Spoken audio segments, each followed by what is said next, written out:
Pemirsa, persoalan utang piutang sering bikin pusing tujuh keliling. Bukannya segera diselesaikan, persoalan justru muncul kala drama penagihan datang. Buntutnya pecah pertikaian, nyawa pun menjadi taruhan.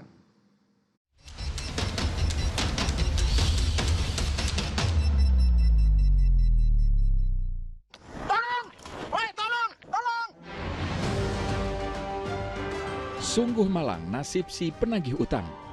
Bukannya uang pelunasan yang diterima, justru nyawa melayang. Mayat Pandra sudah ketemu di kali. Seperti yang menimpa seorang juru tagih di sebuah koperasi simpan pinjam di Lampung. Sempat dinyatakan hilang pada 27 Juli 2025, jasadnya justru ditemukan warga di aliran Sungai Natar. Usai diautopsi selama 6 jam di Rumah Sakit Bayangkara Lampung, ditemukan sejumlah luka penganiayaan senjata tajam di leher korban. Benar saja, hasil penyelidikan polisi mengungkap korban dibunuh oleh nasabahnya yang berprofesi sebagai pedagang siomay. Terungkapnya kasus pembunuhan menyulut emosi warga. Di hadapan polisi, pria berusia 46 tahun merencanakan pembunuhan karena sakit hati dengan perkataan korban kala ditagih cicilan utang Rp500.000.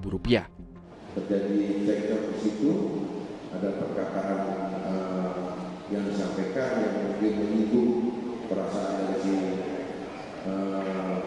pelaku.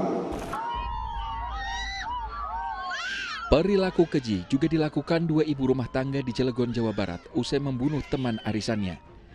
Keduanya bahkan jadi sasaran amarah warga saat dibawa polisi ke Mapolres Cilegon. Kasus pembunuhan terungkap berkat laporan sopir taksi daring yang curiga atas kondisi jasad korban yang dibawa kedua tersangka. Dari hasil pemeriksaan, nyawa korban dihabisi setelah disekap dan dianiaya lantaran sakit hati ditagih utang.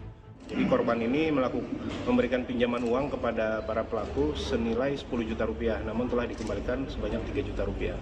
Selain dari itu, pada saat kejadian korban dihubungin oleh para pelaku untuk datang ke rumahnya untuk mengambil uang. Ternyata sampai di sana ada cekcok mulut yang menurut keterangan dari para pelaku sempat melakukan pengejekan kepada pelaku.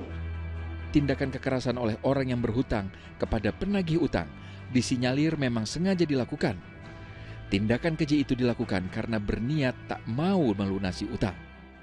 Jadi mereka berupaya apapun seperti itu dalam tanda kutip, tapi mereka tidak memiliki kemampuan untuk dapat memenuhi kebutuhan. Dan dalam konteks ini maka mereka menjadikan kekerasan dalam tanda kutip ya sebagai sarana untuk dapat menghilangkan kewajiban untuk melakukan pembayaran hutang, dan di satu sisi juga mereka menganggap orang yang menagih hutang adalah sesuatu yang memberikan tekanan atau ofensivitas kepada dirinya. Namun menurut psikolog sosial, kebiasaan orang berhutang lebih galak saat ditagih karena merasa terancam. Cara itu dipilih sebagai bagian dari membela diri. Seperti tindakan seorang wanita di Lampung Selatan yang nekat menabrak dua pria penagih utang hingga terbawa di kap mobil sejauh 3 km.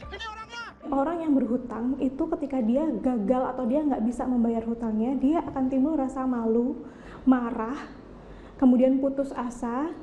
Jadi yang muncul adalah tindakan yang agresif.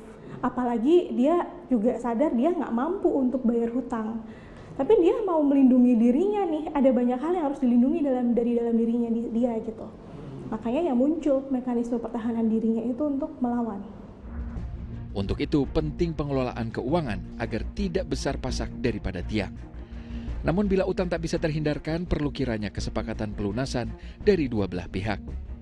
Jangan sampai cara-cara intimidatif digunakan apapun dalihnya. Hal itu hanya akan berujung pada aksi lain yang bisa menimbulkan perkara. Tim Liputan melaporkan.